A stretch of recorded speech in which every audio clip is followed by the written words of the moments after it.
Assalamualaikum warahmatullahi wabarakatuh. Di sini kami dari kelompok 1 ingin mempresentasikan makalah kami dengan judul Taksonomi Tujuan Pembelajaran. Anggota kelompok yaitu Nabila Rizky Aprilia, Nurul Melinda, Norika Kartika Dewi, Syasha Aisyah, dan Pinkan Indriani Daulay. Selanjutnya yaitu penjelasan materi. Konsep tujuan pembelajaran. Benjamin S. Bloom dan kawan-kawan dalam Taxonomy of Educational Objectives berpendapat bahwa tujuan pembelajaran harus senantiasa mengacu kepada 3 jenis domain atau ranah, yaitu ranah proses berpikir atau kognitif, ranah nilai atau sikap yaitu afektif, dan ranah keterampilan atau psikomotor. Domain kognitif yaitu ranah yang berkaitan aspek-aspek intelektual atau berpikir dan penalaran. Domain afektif adalah ranah yang berkaitan aspek-aspek emosional seperti perasaan, minat, sikap, kepatuhan terhadap moral, dan sebagainya. Sedangkan domain psikomotor adalah ranah yang berkaitan dengan aspek-aspek keterampilan yang melibatkan fungsi sistem saraf dan otot dan fungsi psikis. Para ahli mengemukakan beberapa pengertian tentang tujuan pembelajaran. Yang pertama, menurut Robert F. Major pada tahun 1992, tujuan pembelajaran adalah perilaku yang hendak dicapai atau yang dapat dikerjakan oleh peserta didik pada kondisi dan tingkat kompetensi tertentu. Yang kedua, menurut Kemp tahun 1977 dan David E. Keppel tahun 1981, tujuan pernyataan yang spesifik yang dinyatakan dalam perilaku atau penampilan yang diwujudkan dalam bentuk tulisan untuk menggambarkan hasil belajar yang diharapkan. Henry Ellington pada tahun 1984 menyebutkan bahwa tujuan pembelajaran adalah pernyataan yang diharapkan dapat dicapai sebagai hasil belajar. Sedangkan Umar Hamalik pada tahun 2005 menyebutkan bahwa tujuan pembelajaran adalah deskripsi tingkah laku yang diharapkan tercapai oleh peserta didik setelah berlangsungnya pembelajaran. Berdasarkan pendapat beberapa para ahli di atas, dapat dipahami bahwa tujuan pembelajaran adalah deskripsi tentang pencapaian kompetensi yang harus dicapai siswa setelah mengikuti kegiatan pembelajaran. Kompetensi tersebut meliputi pengetahuan, keterampilan, dan sikap. Secara lebih detail, terdapat 4 manfaat perumusan tujuan-tujuan pembelajaran bagi guru maupun peserta didik. Yang pertama, memudahkan pengkomunikasian maksud kegiatan belajar mengajar kepada peserta didik, sehingga mereka dapat melakukan perbuatan belajarnya secara lebih mandiri. Yang kedua, memudahkan guru memilih dan menyusun bahan ajar. Yang ketiga, membantu memudahkan guru menentukan kegiatan belajar dan media pembelajaran. Dan yang keempat, memudahkan guru mengadakan penilaian. Taksonomi tujuan pembelajaran. Tujuan pembelajaran adalah untuk menghasilkan perubahan perilaku atau kompetensi yang telah dirumuskan dalam bentuk pernyataan atau deskripsi yang spesifik sebelum pelaksanaan pembelajaran. Konsep taksonomi pendidikan yang pertama kali dikembangkan oleh Bloom terdiri dari beberapa bagian atau pada beberapa ranah. Yang pertama yaitu pada ranah kognitif atau cognitive domain. Pada ranah kognitif ini berisi tujuan pembelajaran yang berkaitan dengan kemampuan intelektual yang dibagi menjadi 2 bagian atau menjadi 2 dimensi. Pertama pada dimensi pengetahuan, yang B pada dimensi proses kognitif, yang mana mereka ini saling berhubungan yang dapat kita lihat pada tabel di sampingnya. Yang pertama yaitu pada dimensi pengetahuan. Pada dimensi pengetahuan ini terbagi menjadi beberapa bagian. Yang pertama yaitu pada pengetahuan faktual. Pengetahuan faktual adalah pengetahuan yang berisikan elemen-elemen dasar yang harus diketahui oleh peserta didik. Ini berhubungan dengan dimensi proses kognitif pada bagian memahami dan menganalisis. Yang kedua yaitu pengetahuan konseptual. Pengetahuan konseptual adalah pengetahuan mengenai skema, model, atau teori eksplisit dan empiris dalam model psikologi kognitif yang berbeda. Berarti pengetahuan konseptual ini saling berhubungan dengan dimensi proses kognitif menganalisis. Yang ketiga yaitu pengetahuan prosedural. Pengetahuan prosedural adalah pengetahuan tentang bagaimana melakukan sesuatu. Berarti kalau melakukan sesuatu itu berhubungan dengan dimensi proses kognitif menerapkan. Bagaimana hal-hal yang telah dipelajari itu diterapkan oleh siswa. Yang terakhir yaitu pengetahuan metakognitif. Pengetahuan metakognitif ini merupakan pengetahuan tentang kognisi secara umum dan kesadaran akan pengetahuan tentang kognisi dan sendiri. Berarti bagaimana mereka berhubungan. Ini berhubungan dengan dimensi proses kognitif yaitu pada bagian mengevaluasi dan berkreasi. Bagaimana dia mengevaluasi dan berkreasi dengan hasil yang telah diketahuinya. Yang selanjutnya yaitu pada ranah afektif atau affective domain. Ranah afektif ini berisi tentang kemampuan seseorang dalam menentukan pilihan atau bertindak pada saat berada dalam sebuah situasi. Yang terdiri dibagi lagi menjadi beberapa bagian. Ada sekitar 5 bagian, yaitu yang dapat kita lihat pada bagian di sampingnya. Dimulai dari bagian paling dasar, yaitu bagian penerimaan. Adalah kesadaran, kesetiaan untuk mendengar atau memberi perhatian terhadap berbagai stimulus. Dalam hal ini, peserta didik masih bersikap pasif, sekadar mendengarkan atau memperhatikan saja. Yaitu pada tingkat kedua, yaitu responding atau tanggapan. Bagaimana keinginan untuk membuat sesuatu atau berpartisipasi sebagai reaksi terhadap sesuatu gagasan, benda, atau sistem nilai. Ini ditunjukkan dengan dari kesediaan atau kepatuhan peserta didik untuk memberikan tanggapan secara sukarela bila diminta. Dilanjut dengan proses viewing atau penghargaan terhadap suatu nilai yang dilekatkan kepada seseorang pada suatu objek, fenomena, perilaku, atau cara berpikir tertentu yang mempunyai nilai.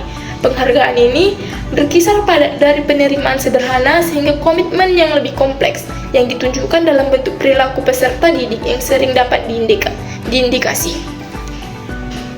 Yang keempat yaitu organization atau organisasi. Pengorganisasi yang menunjukkan saling berhubungan antara nilai-nilai tertentu dalam suatu sistem nilai, serta menentukan nilai mana yang mempunyai prioritas lebih tinggi daripada nilai yang lainnya. Penekanannya adalah pada membandingkan, menghubungkan, atau mensintasi nilai-nilai dan hasil peserta didik menjadi komitmen terhadap suatu nilai. Yang terakhir yaitu penerimaan.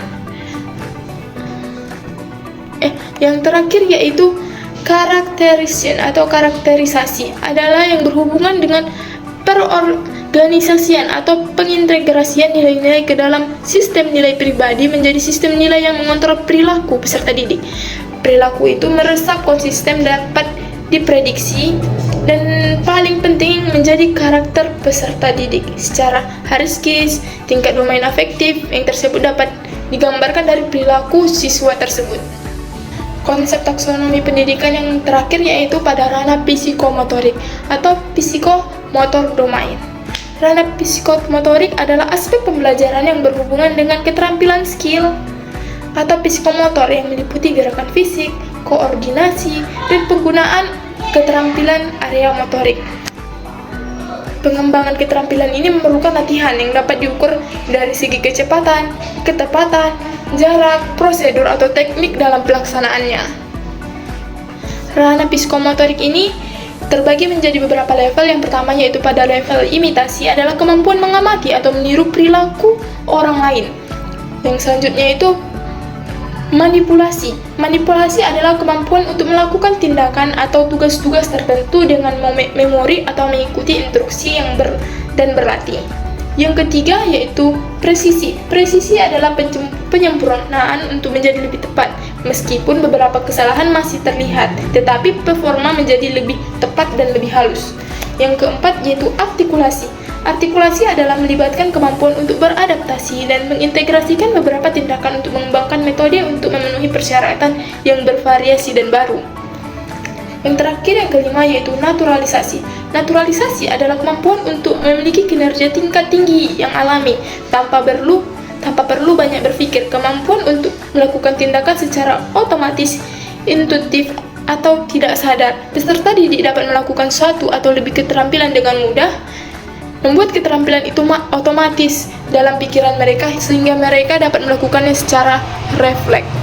Pembahasan yang berikutnya yakni terkait standar kompetensi, kompetensi dasar, dan indikator tujuan pembelajaran.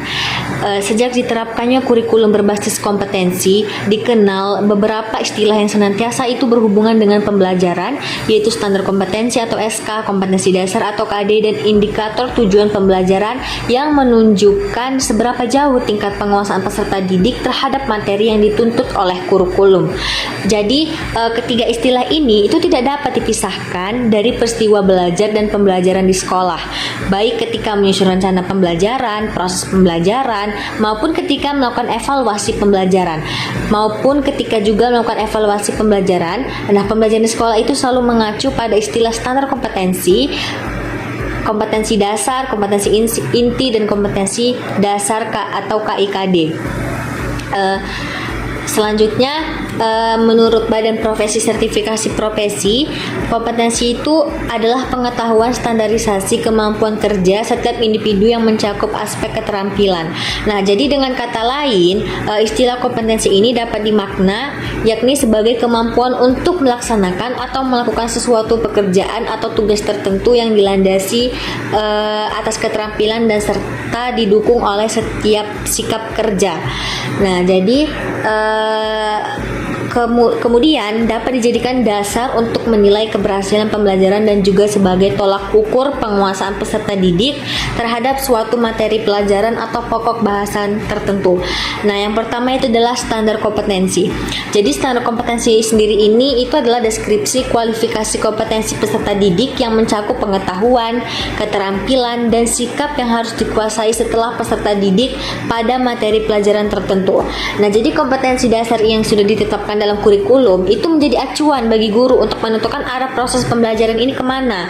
Nah, juga sebagai dasar untuk mengukur kemampuan peserta didik sebagai syarat kelulusan.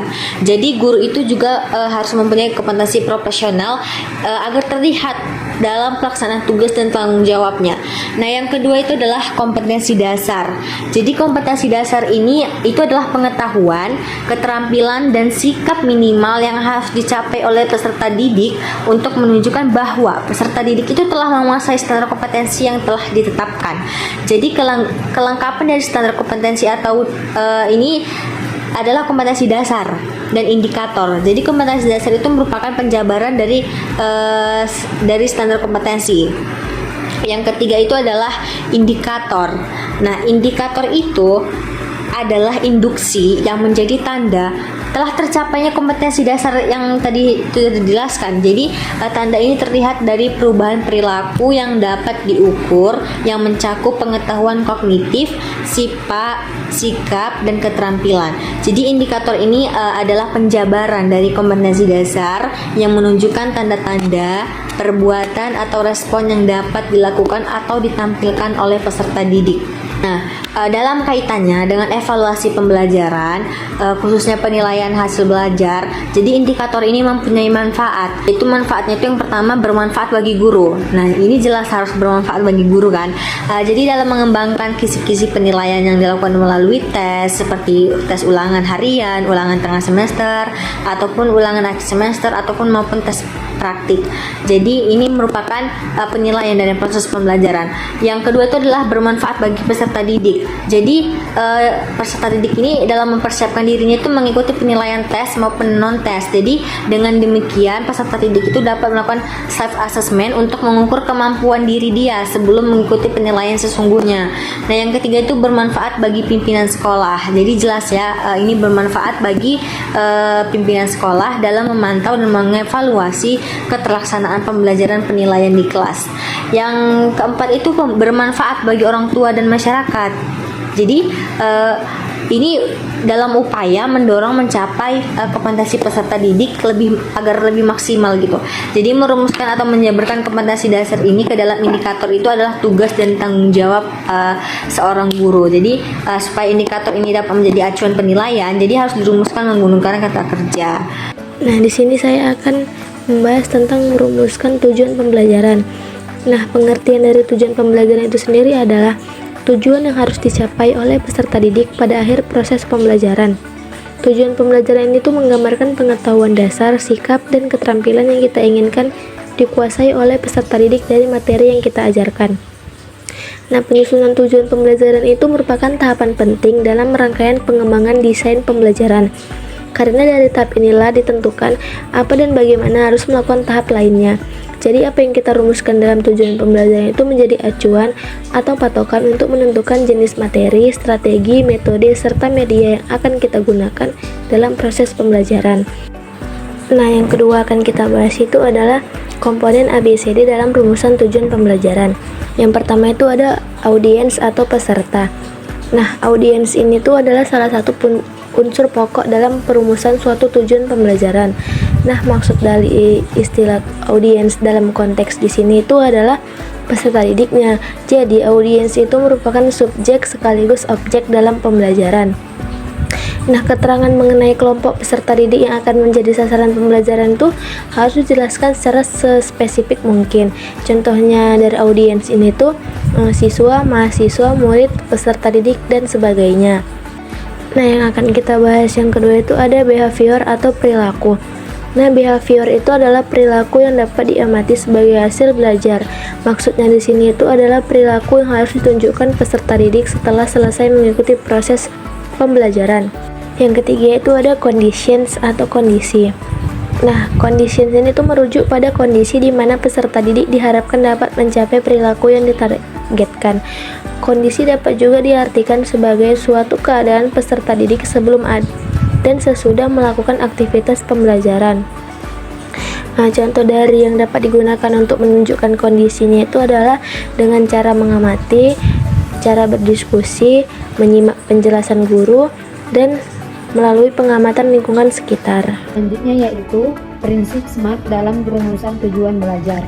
Metode SMART Goals pertama sekali diperkenalkan pada tahun 1981 oleh George Theodora, Direktur Perencanaan di perusahaan Washington Power Water, melalui makalah yang berjudul bernama There is a Smart Way to Write Management Goals and Objectives.